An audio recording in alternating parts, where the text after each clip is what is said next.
So earlier this year, I released a desk setup video and explicitly said I wasn't going to do one thing. And that one thing was, I explicitly said I wouldn't change my desk. So yeah, I've gone and got a new desk. And it's arguably very different to what I would have normally picked. Previously, I had a custom walnut desk that I'd cut to size and I'd been using for around 3 years, and I genuinely really liked it. But over time, it has worn down, it's got quite a few scuff marks, and it has been bleached because it's been next to a window, so it just looks a bit more worn down. And in the end, I kind of just wanted to change. So I've now got this massive 180cm by 80cm cherry wood desk from Vernal, and I really like it. The bigger footprint of the desk has also been really helpful for work. I've also made a few changes to the peripherals and tried to simplify the setup a bit. But this is going to be a 2026 productive MacBook desk setup update video by earlier in the year saying I wouldn't make any changes to my desk. And as always, everything mentioned will be in the description down below. So obviously, given what I've just said, we're going to start with the desk. And as I said before, this desk is very different to what I'm used to, mainly because it's bigger and it's not the typical colour I would have normally picked. It comes in this cherry wood solid hardwood finish, which is really nice, and the lighter tones work really well in this room when compared with my previous walnut desk. Vernal do have 3 versions of the Core 3 solid hardwood standing desk, and they come in cherry wood like the one I have here. They also have a lighter maple wood version, and finally they do have a walnut version as well, and they all have different sizing options. If you do want a cheaper option for these Core 3 standing desks, you can get the laminate versions, which offers a range of 6 different colours with desk sizes ranging from 120cm to 200cm. And as someone who's previously had a laminate desk from Vernal, they are really good quality if you do have a slightly more restricted budget. The starting price for these desks is $409.99, which is really good value. And if you want 6% off when you buy one of these desks, you can use the code YTCK when you make your purchase. But going back to my cherrywood Core 3 solid hardwood standing desk, this is arguably one of the nicest desks that I've owned. The control panel fits really nicely into the side of the desk with a snug fit against the desk edge. It also has the option of programming it to sit and standing modes with 3 presets. There's also a child lock which stops my 2-year-old son from messing with the buttons when he wanders into the room. You can also fit this on either side of the desk, whether you're left or right-handed. That can be really helpful. The motor on the desk is ridiculously quiet, which means you can seamlessly switch between sitting and standing mode. This helps with when I'm trying to get work done, as I find switching from time to time just breaks things up and keeps me focused. There's also very little wobble when the desk is in standing mode. And if you have lots of heavy items on your desk, like this monitor or some of the plant pots that I have, this isn't an issue either, as the desk can hold up to 160 kilograms. I also like the fact the edges of the desk are slightly rounded, which is something I never thought about previously. My old desk had basically not had rounded edges, and this meant the back of my arms were getting sore after long periods of typing. The smooth finish on the Core 3 desk prevents this from happening. In terms of building this desk, it wasn't difficult. It comes with pre-installed nuts, which makes everything hassle-free. And not that I'm endorsing this, but I did manage to build it on my own without any issues. Although I would recommend building it with a second person, mainly because the desk itself is really heavy, and it was a bit awkward trying to maneuver it on my own. The key thing about Vernal desk setups generally is they come with the option to add lots of accessories that match your desk. So as you can see here, I've got the matching Vernal desk shelf. It's 120cm in size, and again comes in this cherry wood finish with the white metal.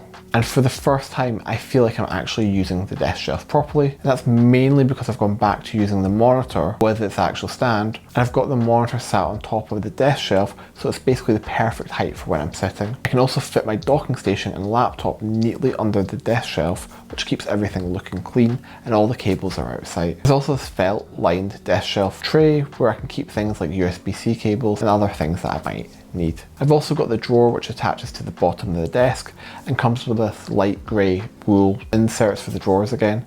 And again, this is really useful for storing things like SSDs or USB-C cables or anything else that I might need that I don't want on display. Again, this just helps to keep everything organised. Finally, I got Vernal's newest cable management tray, which has been very helpful for cable management. Conveniently, the back of it is lined with a material which allows Velcro to stick to it. This means that I can use Velcro ties that come with the desk to hold the cables in place to make everything a lot neater. I've also used some double-sided Gorilla Tape to attach the power brick for the docking station to the bottom of the desk. Again, this helps with cable management, but also prevents the cable management tray from getting too cluttered. I tried to hold the cables in place as well to stop them from dropping down, and you can see that under my desk. I essentially have it as a one cable setup. That's to say that there's one cable that plugs into the wall and everything else that plugs into the extension lead, which sits within the cable management tray. Finally, the last thing I got from Vernal was casters for the legs. This just makes it a lot easier to move the desk if I need to, and I appreciate that the desk is on carpet, which isn't ideal, but does still roll across the floor when I need it to. My chair is still from IKEA, and it's still the IKEA Elefgel office chair, a tan leather finish. I was actually kind of surprised because I think the desk chair colour goes quite well with this desk. I've been using this chair for years now, and it's held up really well. It's comfortable enough for long work sessions, it looks good in the room, and it matches the rest of the furniture nicely. Don't get me wrong, it doesn't have a huge amount of adjustment compared to some of the more expensive chairs, but for the price it's been a really good desk chair. And I'm also still using the IKEA Lidkullen sit stand stool when the desk is in standing position. Again, because it's white and light grey, it does actually match the desk really well. I say this every time, but I actually do use it a lot more than I expected when I originally bought it. And that's because if I don't want to fully sit down but also don't want to stand, I can use this. Now, earlier on in the year, one of the biggest upgrades I made to this setup was definitely the monitor. I'd previously been using an Huawei 34-inch curved ultra-wide monitor. However, since I purchased this Koicon G32P 6K 32-inch IPS black monitor, I'm now obviously noticing the difference because it's in 6K. To be fair though, my Huawei MateView GT was kind of on its last legs, especially with the power switch sticking, and I'd already had to send it back once because the USB-C port stopped working. But like I said, I'd had it for absolute ages and I was due an upgrade. The key thing about this monitor is it's clearly based upon Apple's previous version of the Pro Display XDR, but because it's from Koicon, it's substantially cheaper. And it's fair to say this monitor looks really good, and I can confirm that it works really well. I've not had any issues with it. I was previously using it with my Kofo Zero Gravity monitor arm rather than an included stand. However, since I've got the Vernal desk stand with the desk, I've gone back to using the monitor with the included monitor stand. I just find it keeps the setup looking clean, and it actually improves my cable management. The desk shelf helps keep the monitor at the right height, although there is plenty of adjustment with the stand itself. As per usual, powering the whole setup is still my M1 13-inch MacBook Pro that I got back in 2021. I've definitely been tempted to upgrade, and realistically I probably will when the new MacBooks come out later this year, but for now, it still does everything I need it to do. That being said, it is starting to show its limits a little bit more, especially when I've got lots of tabs open and I'm trying to edit videos at the same time. The MacBook itself is just sitting underneath the desk shelf, which I find just keeps it out of the way and keeps the desk looking less cluttered. I just need to unplug the USB-C cables and then I can take the MacBook to work with me. I've now been using the Ivanki Fusion Dock Max 2 for a while now, and this helps to keep the whole setup more streamlined. As I said before, it's connected to my 6K monitor and I've had no issues. I've also got all my peripherals connected through the docking station, and I like the fact that it has an SSD card slot on the front, which is really useful for video editing. I also like the fact that it comes with this magnetic dual USB-C cable, which just plugs into the ports on the MacBook. It essentially means it remains a one cable setup, despite technically requiring two USB-C cables. The one downside to the docking station is it's slightly noisier than my previous Fusion Dock Max 1, and that's because the Fusion Dock Max 2 comes with an integrated fan for cooling. You can hear this if there's no other noise in the room. It doesn't really bother me when I'm working, but it's something to be aware of if you are thinking of purchasing this docking station. The good thing about the docking station is it does seem to run a lot cooler than something like a CalDigit docking station. That's perhaps unsurprising given I've just mentioned the fan. And it is still a lot cheaper compared with some other docking stations, but it also still ensures that you have Thunderbolt 5 capabilities. As with most Ivanki docking stations, it is only suitable for macOS. However, if you do have multiple monitors, this is a great docking station as it can connect with multiple monitors seamlessly at the same time.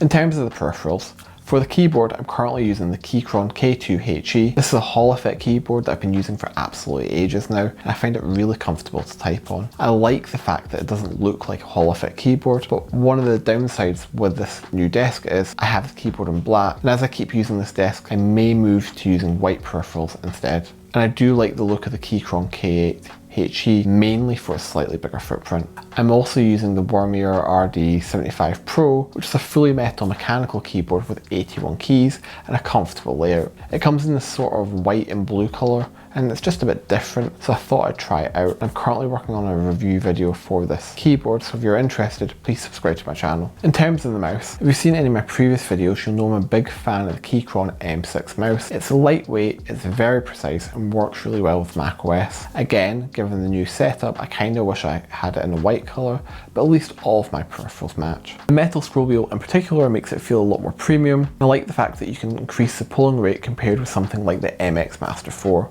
Which, if we're being honest, has a pretty terrible pulling rate. I also still use the Apple trackpad alongside it, mainly for gestures when I'm editing. It just speeds things up, so I tend to switch between the mouse and the trackpad depending on what I'm doing. I'm back using the mat from Hexcal, which is made from a fake leather material. This mat is slightly bigger than I normally would like, but given the bigger desk, it actually works really well. I have it in this tan colour, and it matches the desk chair and looks really good on the desk. As per usual, the lighting hasn't changed that much. I'm still using the Philips Hue setup, including the play bars and the floor light. I tend to keep everything in warmer tones rather than using bright RGB lighting. It just creates a more relaxed environment, especially if I'm in here working in the evening. I've also got the BenQ Halo 2 light bar. I used to have a BenQ light bar, but it fell off my monitor when I was messing about with the cables at the back and it stopped working. The Halo 2 now has a dial which can be plugged in via USB-C rather than batteries. But other than that, I use it in a fairly similar way to my previous light bar. I also like the automatic sensor feature, which basically means when you sit down at your desk, the light automatically comes on. And then you don't have to worry about turning it off after you finish your work, because it'll automatically go off when you move away from the desk. If you've seen any of my other desk setup videos, you'll know that I like having houseplants at my desk. That's not changed with this setup. If anything, I like having houseplants on my desk more because of this setup, because I have more room for them on the desk. On the left, I have a cast iron plant, which I've had for about 5 years now, and seems to be doing a lot better since I've repotted it. I also like the fact that most of my plants are in terracotta pots, and they match the desk really well. I also have a few other plants dotted around my desk, including a calathea and a snake plant. I think they fit in really nicely with the desk setup. Overall, I definitely think this is one of the most cohesive desk setups that I've had, and I also feel like that it has the most space simply down to the bigger desk. If you are interested in one of these Vernal desks, remember you can get a 6% discount by clicking on the links and using the discount code mentioned previously. Hopefully you've liked this video, and if you have, please give it a like and subscribe to my channel. Thanks for watching, and I'll see you in my next video.